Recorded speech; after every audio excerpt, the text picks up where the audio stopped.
Cher Hervé, nous sommes tous les deux élus du Parti Occitan à la région Provence-Alpes-Côte d'Azur.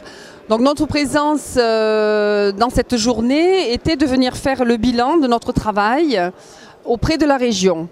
Donc je suis vice-présidente de la région en charge d'une délégation qui est la délégation santé-alimentation. Je vais te laisser te présenter également pour qu'on puisse nous connaître et ensuite connaître le travail que nous avons pu faire. Donc, bonjour Anne-Marie, te gramassagier foues de ta gente présentation. Donc effectivement, si on est dit tous les deux, on est tous les deux élus à la région Provence-Alpes-Côte d'Azur et pas PACA, parce que PACA ne nous agrade pas ou nous agrade à gaille, et ça ne nous plaît pas beaucoup de sigler tout ça. C'est une citoyenneté ne se résume pas à un sigle. Donc tu es vice-présidente en charge de la santé et l'alimentation, ce n'est pas rien dans la période où nous traversons, eu égard aux crises économiques et écologiques. Et moi je suis délégué en charge du schéma régional d'aménagement et de développement durable du territoire, dont je parlerai tout à l'heure, mais en tout seigneur, tout honneur, honneur à la vice-présidente. Donc présente-nous un peu ta délégation santé et alimentation. Bon, je ne peux pas commencer cette présentation sans dire le plaisir réel et profond que je peux éprouver à être dans cette position d'élu régional. Je me rappellerai simplement que nous sommes des régionalistes. Et des régionalistes, ce sont des militants politiques pour lesquels l'étage, l'institution régionale est l'institution phare principale de l'aménagement de territoire pour pouvoir avoir des actions publiques au plus près de nos territoires, donc au plus près de nos concitoyens. Et pour un petit parti, parce qu'il faut quand même dire ce qui est une réalité, c'est que nous sommes un petit parti, le Parti Occitan, mais de grandes idées, puisque ces idées, on le voit bien aujourd'hui, elles sont dans la société, elles font société, elles font question, elles font avenir aujourd'hui. Tout ce que nous portons, vous notamment qui êtes des vieux militants, moi ça fait une dizaine d'années que je milite, et on voit bien que ces idées qui sont portées depuis plus de 20 ans, aujourd'hui, sont au cœur de la discussion et de la manière de surmonter la crise que nous traversons aujourd'hui, dire si nous sommes importants. Donc en quelques mots, la délégation santé-alimentation, qui est une nouvelle délégation qui a mis un petit peu de temps à se mettre en route parce qu'il a fallu créer les services. Donc très rapidement, en termes d'action, ce que nous avons pu faire sur la partie santé, il y a 2 projets phares aujourd'hui sur la partie santé, à côté du soutien aux associations qui sont sur le terrain, qui font un travail extraordinaire, fondamental, primordial, de soutien aux diverses problématiques que peuvent rencontrer la société occitane, provençale de notre région. Nous avons 2 projets phares, ce sont les maisons régionales de la santé, qui sont une réponse, une tentative de réponse à la désertification des territoires contre lesquels nous, régionalistes, nous luttons et contre lesquels nous nous insurgeons, puisque c'est bien l'institution centraliste française aujourd'hui qui a amené à cette désertification des territoires.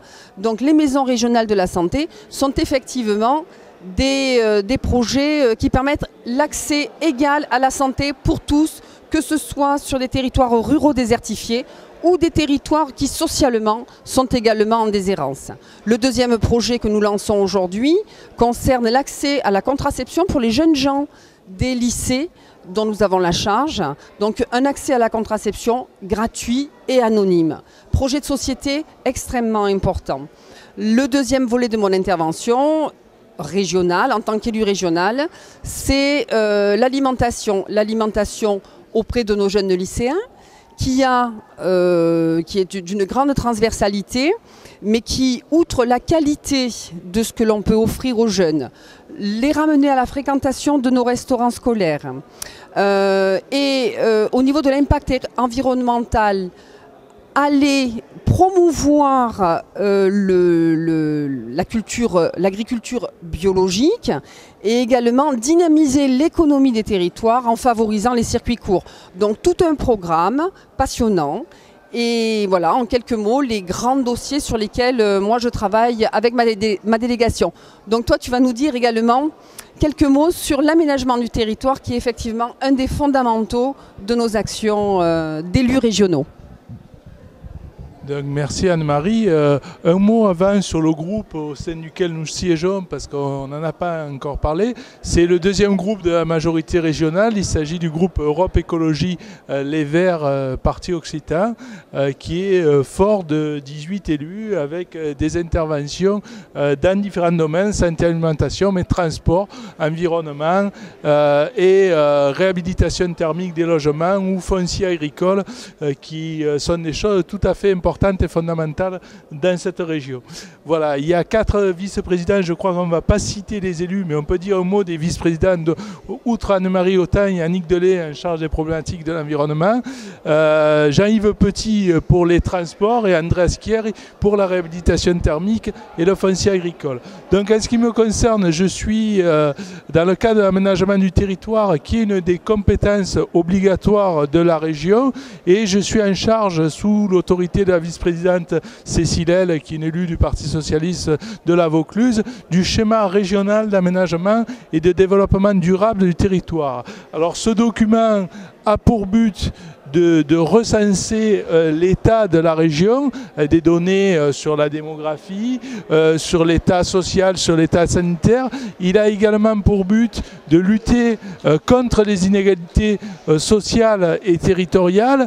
Il a pour but de lutter contre le réchauffement climatique, et il est actuellement en phase de révision parce que des mesures nouvelles comme la réforme territoriale ou les regroupements intercommunaux ou l'avancée du rassemblement de population. Nous sommes une région où 94% de la population est concentrée en vallée du Rhône et surtout sur le littoral méditerranéen. Donc tout ça, ce sont des nouvelles questions qui sont devant nous. Alors comment avec ça lutter concrètement contre les inégalités sociales et territoriales, faire une région équilibrée avec des enjeux sur la mobilité, avec des enjeux sur la biodiversité, avec des enjeux sur le logement, avec des enjeux sur le foncier, c'est le but du schéma régional d'aménagement et de développement durable du territoire. Déjà, on qualifie ce développement, c'est-à-dire qu'il est durable, c'est-à-dire soutenable et solidaire. Et comment arriver à qualifier ce développement dans cette région qui est une région euro-méditerranéenne pour laquelle il s'agit de bâtir notre avenir. Donc voilà le but de ce fameux strat. Et je voudrais terminer en disant que pour mieux le connaître, il y a un site http://2030.regionpaca.fr et chacun peut participer parce que c'est une démarche de co-construction citoyenne.